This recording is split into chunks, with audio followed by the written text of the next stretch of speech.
பிள்ளைகளை வளர்ப்பது பெற்றோர்களுக்கு சுகமானதா சுமையானதா? இப்ப அவங்க முடிக்கிறப்ப எப்படி முடிச்சாங்க அப்படின்னா, இவையெல்லாம் இருந்தால் வேண்டுமானால் சுகமானதே தவிர அது சுமையானதுதான் அப்படிங்கிறதுக்கு அவங்க முடிக்கிற போது அருமையா சொல்லி முடிச்சாங்க. தொடங்கினவர் அர்த்தம் தொடங்கினார், என்ன கஷ்டம் அப்படிங்கிறதெல்லாம் சொன்னார். நீங்க நினைவு வச்சுக்கங்க, சுகம் சுமை ரெண்டு வரத்தான் செய்யும். ஆனா அதை நம்ம எப்படி எடுத்துக்கிறோங்கிறது முக்கியமான ஒண்ணு. முதல்ல கஷ்டங்கிற விஷயம் இருக்குல்ல, அது சாதாரணமா உணர முடியாதுங்க, வந்தாத்தான் தெரியும். ஆறுதல் சொல்ல வந்து நம்மளை போட்டு படுத்து வாங்கி பார்த்துருக்கீங்களா? ஏதாவது கஷ்டம்னு சொல்லி கொடுங்க, நீ அந்த மாதிரி செஞ்சிருக்கவே கூடாது. இப்போ ஒரு 10 ரூபா இருந்தா குடியான்னு கேட்டு பாருங்க. நீ முதல்ல செலவை நிப்பாட்டி பழகு.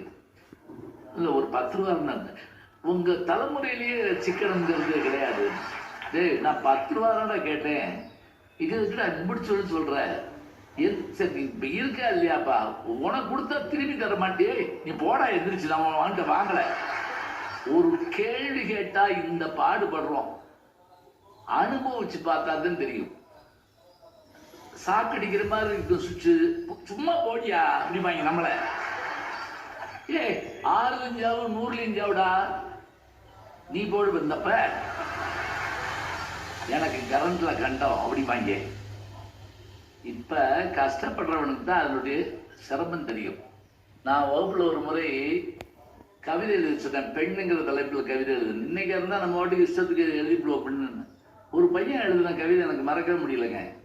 ஒருத்தர் எழுதான் புது கவிதை 3 வரியில இருந்த ஹைக்கூல ஒரு சிறப்பு எழுதுறீங்களா, 3வது வரியில ஒரு ஜெர்க் இருக்கணும்.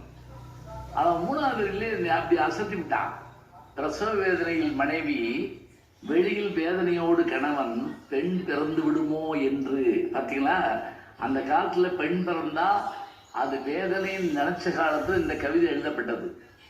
இன்னைக்கு இப்படி இல்லை, எந்த குழந்தை பிறந்தாலும் அது நமக்கு கிடைச்ச ஒரு வரம்னு நினைக்கிற காலம்தான், இல்லைன்னு இல்லை.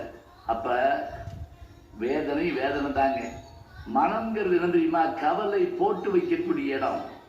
இலக்கம் உடம்பு இடும்பைக்கு என்று கலக்கத்தை கையாரா கொள்ளாதார் மேல்னு ஒரு திருக்குறள் இருக்கு. ஜென்மத்துக்கு படிச்சிருக்க மாட்டீங்க, கவலைப்படாதீங்க. இதெல்லாம் சிலபஸ்ல வைக்க மாட்டோம். அதான் கவலையும் நோயும் போட்டு வைக்கக்கூடிய இடம் எது தெரியுமா? இந்த உடம்பு தான். எங்க கவலையை கொண்டு போய் டெபாசிட் பண்ணுங்க பார்ப்போம். வட்டி வேணாம் ஜாமீன் நீயே வச்சுக்கோ, வாங்க வேணாது இல்ல, இங்கதான் இருக்கு. அதனாலதான் என்ன சொன்னா, நம்ம கவலைகள் போக வேண்டும் என்றால், மனதின்பால் ஏற்படுகிற கவலைகள் போக வேண்டும் என்றால் அந்த இறைவனை வேண்ட வேண்டும் என்று வள்ளுவர் சொன்னார்.